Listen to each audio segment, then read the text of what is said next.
Get Ed on JetX, man. We about to watch Jordan Fringe. He's about to talk about Get Ed. I ain't gonna lie, man. I'm really excited to see this video. He's gonna talk about how how Get Ed started and how it ended. I don't remember how it ended, but I was really interested in the show growing up. But without further ado, let's get into it.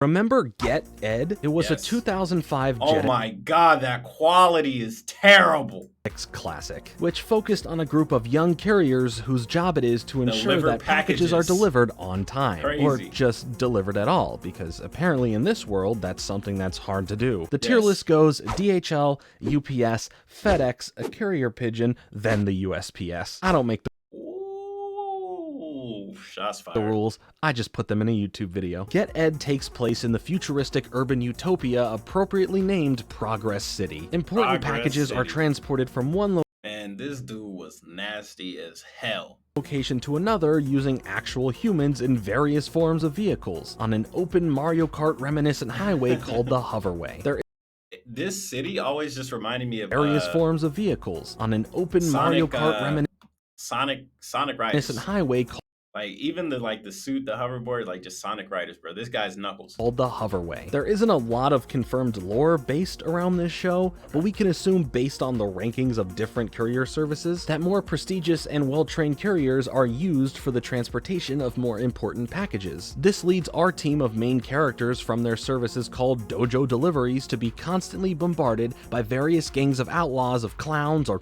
robots constantly Bro, trying to yes, man, these guys are so creepy. intercept these packages. Only running for one season, which totaled 20 It was only one season. That's why I don't remember. It was only just one season. I remember the show. I just don't remember like the ending or anything like that. I remember there was like a evil version of Ed. He had like a red lightsaber. What the hell? 6 episodes overall. That's This it. show was Damn. short-lived. Yeah, Created that by sucks. Andy Knight, the Canadian writer and director had also worked on projects like Inspector Gadget and Never seen directed it. Disney's Beauty and the Beast, The Enchanted Everybody's- Christmas, everybody's and seen Ned's that. Newt and Pig City. Listen up, Never seen Reek. that. Whoa. Ain't no way Miss Piggy just said that. Whoa. But today, we're focusing on Get Ed. So Some jokes just don't age. stay tuned as we Oh, he's so weird. I forgot about the sock puppet thing, man. This guy is so weird, bro. This guy's like the crazy version of Johnny 2x4 from Ed, Edd n Eddy. And Johnny 2x4 was already crazy. take a deeper dive into the intense world of package delivery. Activate the clone. This guy.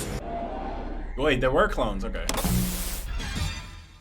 Game's about to start, and you got a lot to learn. The show itself focuses on Ed, our main protagonist, voiced by Lion Smith. He has no living family, so a lot of the Yeah, mystery that in was the a show big comes part of from it. Ed's origin story, That was which a this big part. He had no parents. series So weird. very slowly reveals over the course of its one season. From the first episode, he finds that he has a special Ooh, the food was feels so good over the too. course The food, I don't know why. Whenever I saw them eat, it always just made me hungry. of its one season. From the first episode, he finds that he has a special connection to a package that he is ordered to A lightsaber. deliver. It ends up being a piece of alien tech that is heavily related to who alien? Ed is as a person. Well, a genetically modified person. Various small forms of tech are revealed Word. like puzzle pieces, and we are given a classic chosen one trope for our main character. Picture the Millennium items a bit in Yu-Gi-Oh! If they were futuristic rather than from the past. Along with his DNA being some kind of futuristic alien techy kind of thing, his clairvoyant abilities allow him to see possible futures.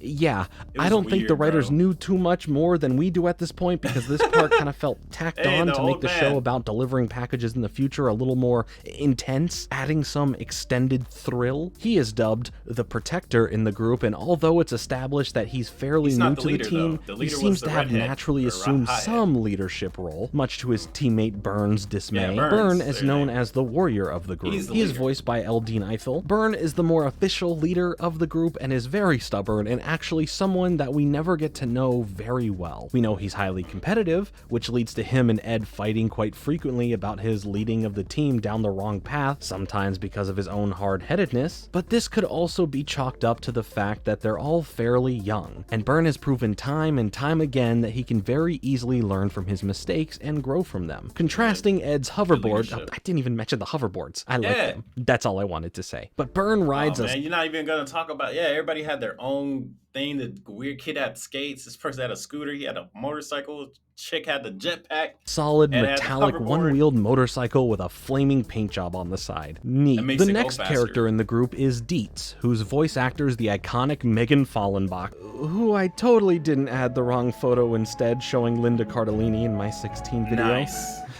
Anyway, Dietz is known as the dreamer of the group and by far one of the most interesting. Her given name is Sarah, and she was a teen computer programmer that was blackmailed by our main villain, Bedlam, into basically enslavement because he was holding her family as hostages. Dietz's personality is a nice contrast to the energy that Ed and Byrne create. She is less competitive and relaxed, caring a lot about her nails and easily disgusted by some of the more unappetizing situations that they are constantly being put in. Although she complains frequently, she proves to be very loyal to her team and I honestly don't remember much about her besides she could fly. That's literally all I can remember about this character. is willing to get messy for them, whatever that means. Fizz, voiced by Bailey Kennedy, is the youngest and remember the this smallest of them all, character but despite that, she is indispensable to the team. There She was, always like, seems to be smart. one person carrying the most weight on every team, and forget Ed, that person is Fizz. Her quick thinking and insane bank of science information helps them out in tight situations so frequently. Loogie is another Weird. category himself, accompanied Weird. by his catfish friend Mr. Pinch, who comes alive with the help of Loogie's ventriloquy. Mr. Pinch insists that he has his MD and should be addressed as a Medical. doctor, which the team doesn't quite take that seriously. Oh my Both of them goodness. are voiced by Peter Cugno. It feels like Loogie should serve the role of comedic relief, but instead But it he's really just weird. is instilled the feeling of concern in me. Why is no one respecting that Mr. Pinch is Dr. Pinch? But in general, whenever he had to function on missions, he is the equivalent of Charlie Day in his wild card era.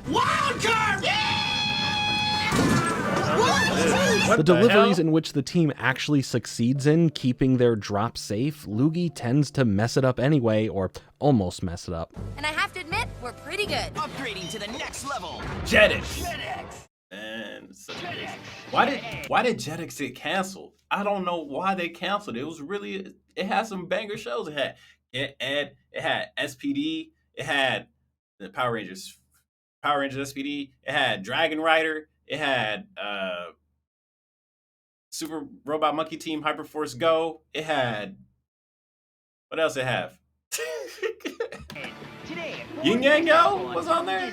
Speaking on Puka? that, there must be a lot of boring off-screen deliveries that we don't get to see because it seems like every delivery that we are shown goes horribly wrong. While they are able to foil Bedlam's plan They can't successfully deliver and nothing on usually time. return the package, it comes at a cost of them doing their jobs competently. Their ranking is also very frequently vocalized by a fun, omniscient radio announcer woman in a very Gossip Girl adjacent yeah, I format. remember her Fun voice. fact, I was walking around Brooklyn the other week and they were filming the new Gossip Girl. That has nothing of note in this video. I Okay. just felt like a Gossip Girl walking by the filming. So we know that they lie in the ranks pretty mid, and it seems that the team falls down the ranks more than they climb it. It could be that Bedlam, our main villain, is just targeting really specific packages, and we only are shown these deliveries that have hologram lady was significance pretty to the cool. overarching plot. Bedlam himself is such a perfect antagonist. His dark and drawling tone mixed with his slim Matrix-inspired appearance is the perfect look for someone who is constantly looking to take over the world. And you Crazy. can't forget about that beautiful soul patch and goatee pairing. Mwah, phenomenal. Along with world domination, Bedlam is also fixated on Ed and his seemingly Genetics. otherworldly abilities and connections to powerful alien tech. He and Old School, the kid's mentor voiced by Tony Daniels, guardian and founder of Dojo Deliveries, used to be business partners before they had some sort of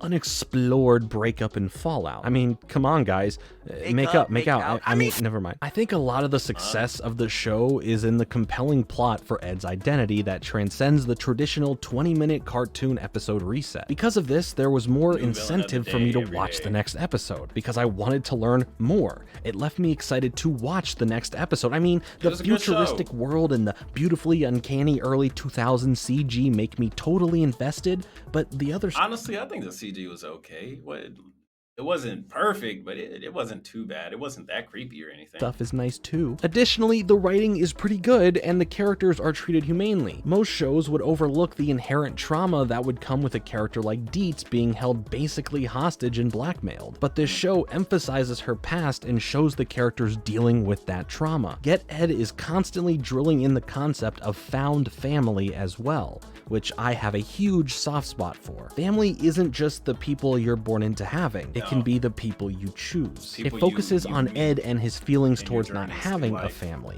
It really goes to show how little it takes for a character to come alive and feel real and relatable to an audience. And the show did exactly that. While it does have its wacky moments that require the viewer to have a juvenile approach in order to even remotely make it all make sense, it also I never really understood. I just thought it was a funny show. treats the characters as malleable and fallible people, and that's one of the show's strongest aspects. The art style also holds a lot that requires unpacking, and wow, computer animation at the time was just perfect. creepy, I mean, okay? not The really perfect, robot but for me, people were perfect. Just in general, it teeters on the edge of Polar Express-esque uncanny valley, but the characters are artistically stylized enough so that it isn't a true and uncanny valley example. Because of the underdeveloped computer animation of the time, the backgrounds are left feeling a little Empty. flat, but the action sequences more than make up for it. A lot of the show is basically just hyper techno some good music action with an intense chase fight ensuing, and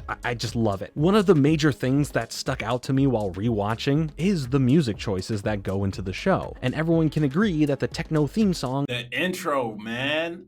The intro. is a straight banger, and those at the 100%. Primetime Emmys agreed, as it seems. The intro song, What? written by Ari Posner and Amin Bhatia, It got an was award? nominated for the award Outstanding Original Main Titles Theme Music in Wow. 2005. Jeez, But it what a isn't mouthful. just the theme song that's good. The show itself sports a massive amount of background music that enhances basically every scene. It's what keeps the action moving and engaging. Most of the villains have their own theme songs that allude to their presence even when they're not on screen yet. It lets the audience That's know awesome. when the characters are safe, when they're in danger, and when they're just goofing off or having fun. Stop wasting time. Oh, yes, sir. And later, stick around for Get Ed, right here on JetX.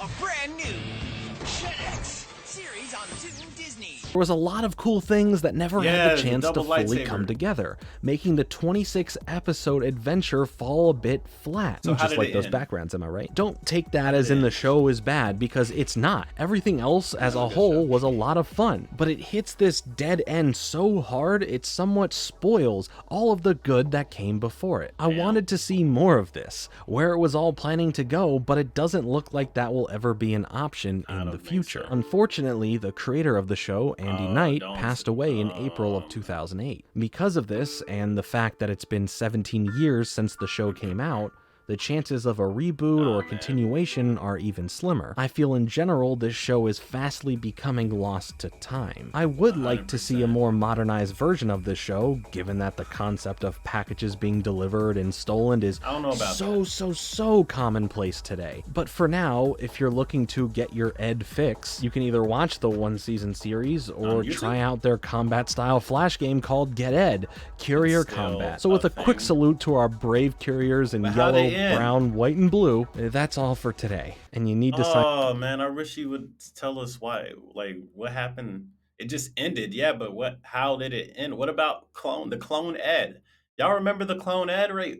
What? Where did? I don't even remember where he came from because I was too young. I was just like, oh, there's another Ed. Is that his evil brother? Like,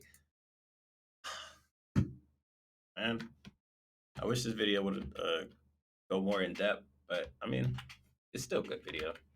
Hit the like button. It's still a good video. I just wish there was a bit more to it, but I mean, I guess that's one way to end it. Like, what happened in Get Ed? If you're somehow a Get Ed like fanatic, like you know a lot about Get Ed, and like you're like, man, this is my favorite show growing up. Where did this clone Ed come from? Did the mad scientist guy create him? And then what happened? Did the good Ed defeat him, and then he just disappeared? Like, how did it end? And what was the final episode like? I'd never seen the final episode. Maybe I'll watch. Look, if you guys want me to, and a lot of people watch this video, I will. I think it's on YouTube. I will watch the final episode and react to it for you guys. But with all that being said, comment, rate, subscribe, and I'll see you guys next time. Peace out.